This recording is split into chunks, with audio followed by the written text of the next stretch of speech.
The story surgeon is back. You know I write with a scalpel cause my penmanship is surgical. Stay back if your glass made, reactions be allergical.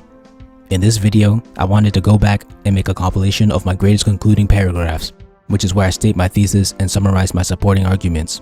The first category will be the trailblazers. These are the videos where I made game-changing or insightful realizations and discoveries. Some are extremely impactful towards my writing style, while others are just interesting arguments that are supported really well. So what's my conclusion? If a battle manga is able to progress the plot, characters, and/or theme in every single fight, similar to the examples I gave, that would mostly eliminate my argument of fights being a waste of time towards increasing the quality of the story. If the fights were also shorter, maybe an episode at max, that would completely eliminate my waste of time argument. And if the fights can also be written and spectacular, then that manga will be getting the best of both worlds and creating a story that surpasses the perfect list and the best battle manga. Making a battle manga tightly written like this would take a lot of planning, but it would be worth it. Maybe one day I'll accomplish this. In conclusion, power escalation is done well when it is predictable, foreshadowed, has risks and rewards, and is given enough time to happen. The risk can outweigh the reward, but the reward should not outweigh the risk. Power-ups are done well when they are set up through hinting, mentioning, or showing the power-up gained or trained for a good amount of time before it is used. In conclusion, what makes a good character in a Yumeiskian approach is a combination of personality, background, goal, character arc, and actions. In conclusion, Naruto not only has strong writing on the outside or surface, but also has strong writing on the inside or core. I believe that Naruto can be considered a deep anime due to the philosophical discussion and the messages in the subtext. After all, anime like Evangelion are considered deep due to the use of philosophical concepts in its subtext and its good surface level writing. Those are the basics of story. The building blocks of story are the 4 pillars, and a good story is made up of multiple threads of build-ups in these categories that all end with satisfying payoffs. While not all serial or episodic anime will fall under these patterns, a good amount have in my experience. In conclusion, neither style is inherently better, and the choice just depends on what the author is willing to sacrifice in their story.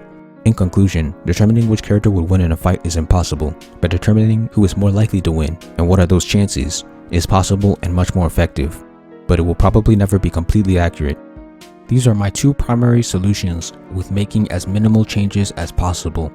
Applying these solutions doesn't mean that the dialogue is suddenly good, it just means that it's more bearable in manga format. While I think the antagonist can be effectively changed, as seen in Death Note, the style of battle should not, as I have yet to see a manga that does so and doesn't fall off. Changing the style of battle means getting rid of what caught the interest of your viewers and made the story successful to begin with. It also means moving into a battle style that is usually less interesting than the initial style. In conclusion, One Punch Man pulls off DBZ's formula better by including more characters in each arc, giving characters career-defining battles, not taking itself too seriously, and having unique fighting styles for each character. It takes the good and bad traits of DBZ and makes them all better. The second category is what I call talk your shit videos. In these videos, I enter TYS mode and gain the confidence to break the mold and make videos that are controversial and go against the popular opinion. These videos will often get classmate people all twisted in the comments. Most of these are inherently trailblazers as well, but I'm usually the first person making these claims. But even when I'm not, I'm probably bringing the best supporting arguments. In conclusion, Triggers remain as the #1 power system in all of anime and manga by being cool, consistent, balanced, and creative. The only solid conclusion I can make is that all stories eventually rise and dip in sales, and that popularity doesn't equal quality. In conclusion, Part 5's ending is terrible because of the heavy reliance on retcons and Deus Ex Machinas, along with spending way too much time on a bizarre ability and barely having a final battle, which was also unsatisfying. It also treated its characters poorly, and finally, Araki tricked himself into thinking that King Crimson was invincible. If he didn't reinforce this misconception, Requiem's stance wouldn't have needed to exist, which would have most likely gotten rid of all of these issues. In conclusion, Haki might be one of the worst power systems because it turns a story with fights that use creativity into one with fights that rely heavily on power levels, and it eliminates battle possibilities that existed before its introduction. Here's my conclusion. There are 2 major arguments against shonen females. 1 is that they aren't good characters, 2 is that they have low win ratios. The first argument is completely wrong, and I believe I showed why. I'm sure I could make individual videos defending Rukia or Hime or Nami, and I'm pretty confident that people have already done so. As for the second argument, While it is true that females don't enter the top tier, I think it makes sense considering the circumstances. In conclusion, in comparison to other battle manga, Hunter x Hunter is not a deconstruction. It is only a little subversive, it's not dark, and its power system isn't that one of a kind. The message is that you don't need to make things up in order to praise your favorite manga. Hunter x Hunter may not be as different from its contemporaries as people make it out to be, but that doesn't make it any worse. Being different doesn't automatically make a manga good. A manga can be filled with tropes and very little originality, but if the plot, characters, setting, and themes are written masterfully, it will still be amazing, which Hunter x Hunter is. All of these scenes really show who she is at her core. She makes mistakes, but she is consistently devoted to fixing and atoning for them. She's also empathetic, being able to understand others' emotions. I might have missed some stuff because I don't remember all of her scenes, but I feel like I could accurately predict her actions if given hypothetical situations. That's how dynamic and 3D she is. And if that's not a good, well-written character to you, then I think you need to reevaluate your grading system. So his character arc is technically complete, it's just badly written, which is actually worse than being incomplete. Incompletion shows that the author just didn't want to show the transition. But the way Thorfinn's arc is written shows a lack of memory and planning in writing. In conclusion, One Piece is too long because at 1000 chapters, it has too many leftover plot points that still need to be addressed in a satisfying manner, and it doesn't reinvent itself to keep the story feeling new. In conclusion, Neji was wrong. He said that only those who become Hokage are born with that fate, and that people are controlled by their destiny, but Naruto challenges this. The first way is how he inserts himself into the prophecy and chooses the ending that he desired. His fulfillment of the prophecy was due to his own actions, work, and character. The second is how he broke the chain of fated conflict between Ashura and Indra, which was fated to go on forever. And the third is how he went from loser to Hokage. In conclusion, Sakura and Nami both have the same flaws, but only Sakura is met with strong hate because Nami has pretty privilege or One Piece fans are less critical of their manga. In conclusion, use of avatars, lack of strategy or choreography, and the lack of phase winners are why this fight is subpar.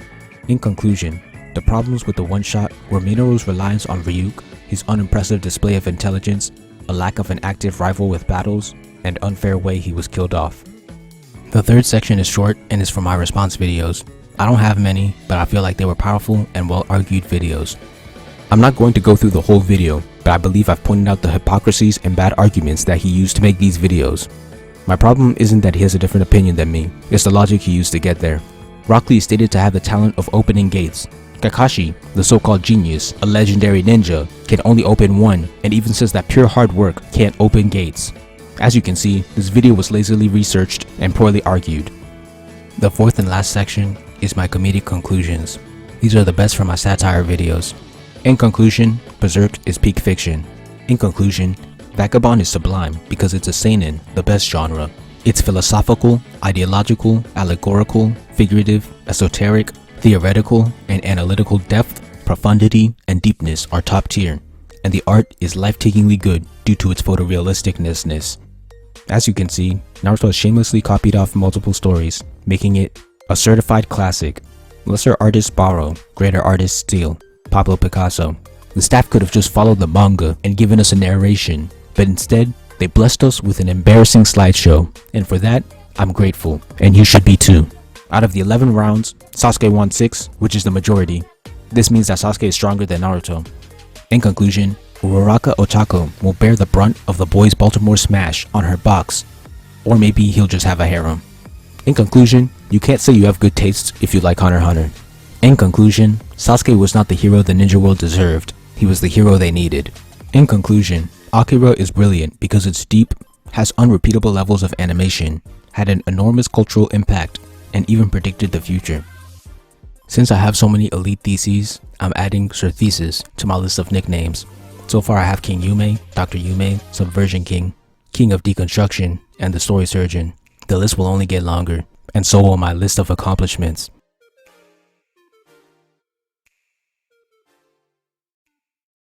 Thank you for watching. Please like, comment, share, subscribe, and help me revolutionize the manga industry by buying my manga and spreading the word. All important links will be in the description.